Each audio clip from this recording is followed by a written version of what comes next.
کبھی کبھار ایسا بھی ہوتا ہے کہ جب ہم جائے نماز پر اللہ سے مانگنے کے لیے بیٹھتے ہیں تو نہ آنکھوں سے آنسو نکل پاتے ہیں اور نہ ہی زبان سے کوئی بھی دعا لفظوں کی شکل میں کہی جاتی ہے۔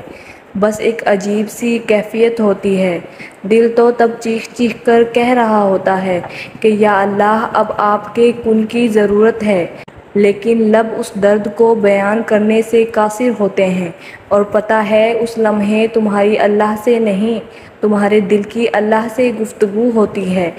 اور جب ٹوٹا ہوا دل خود اللہ کی بارگاہ میں جا کر اپنی کرچیاں سمیٹنے کی فریاد کرتا ہے نا، تو اللہ اس کے لیے اپنی مدد نہیں بھیجتا، بلکہ اللہ پھر وہ کرچیاں خود سمیٹتا ہے۔ اللہ تب وہ وسیلے نہیں بناتا اس کے لیے، بلکہ اللہ خود اس کا وسیلہ بن جاتا ہے۔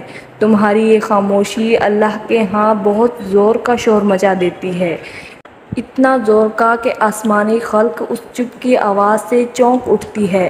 اور پھر وہ ساری خلق اللہ سے تمہارے حق میں دعا کرتی ہے اور فریاد کرتی ہے کہ یا اللہ یہ جو درد سے تڑپ رہا ہے اسے شفا دے دیں، اس کے لیے کن فرما دیں۔ جب آسمان تمہاری آواز سے لرز اٹھتا ہے تو سوچو اس رب کی کیفیت جس نے فرمایا ہے کہ میں شاہ سے بھی زیادہ تمہارے قریب ہوں۔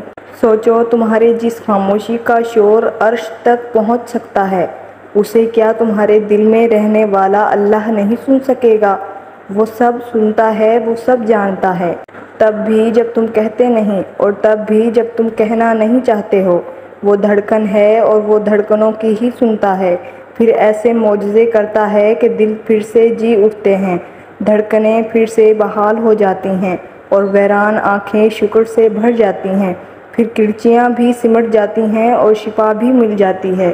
آخری تو نہیں مگر سب سے اہم قدم اللہ سے ملاقات کا دعا ہے۔ دعا پروٹوکول کی طرح ہوتی ہے جس میں اس بادشاہ کے سامنے اپنی بے بسی رکھی جاتی ہے، گڑ گڑا کر اسے منایا جاتا ہے۔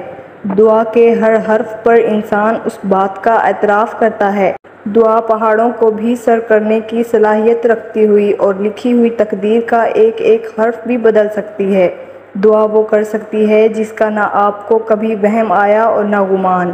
سورہ ضحیٰ میں اللہ پاک فرماتے ہیں کہ نہ تو تیرے رب نے تجھے چھوڑا ہے اور نہ بیزار ہو گیا ہے، یعنی اللہ ہی تمہارا پہلا سہارا تھا اور اللہ ہی تمہارا آخری سہارا ہے۔ تم کتنے ہی گنہگار کیوں نہ ہو، تم کتنے ہی نافرمان کیوں نہ ہو، جب جب تم اسے پکارو گے تب تب وہ تمہاری پکار کا جواب دے گا۔ وہ تم سے ناراض نہیں ہے اور نہ ہی اس نے تمہیں تنہا چھوڑا ہے۔ وہ نہ تم سے ناخوش ہے بلکہ وہ تمہارے انتظار میں ہے کہ کب تم اس کی طرف لوٹ آؤ اور وہ تمہیں معاف کر دے۔ تم پلٹ آنے میں دیر کر دیتے ہو لیکن اللہ کبھی دیر نہیں کرتا، وہ تو بس تھام لیتا ہے اور رحم فرما دیتا ہے۔ اس پر یقین رکھو اور اسی سے ہی مانگو، اگرچہ دینے میں کچھ دیر ہو رہی ہے، لیکن وہ وقت دور نہیں جب تمہارا رب تمہیں اتنا دے گا کہ تم راضی ہو جاؤ گے۔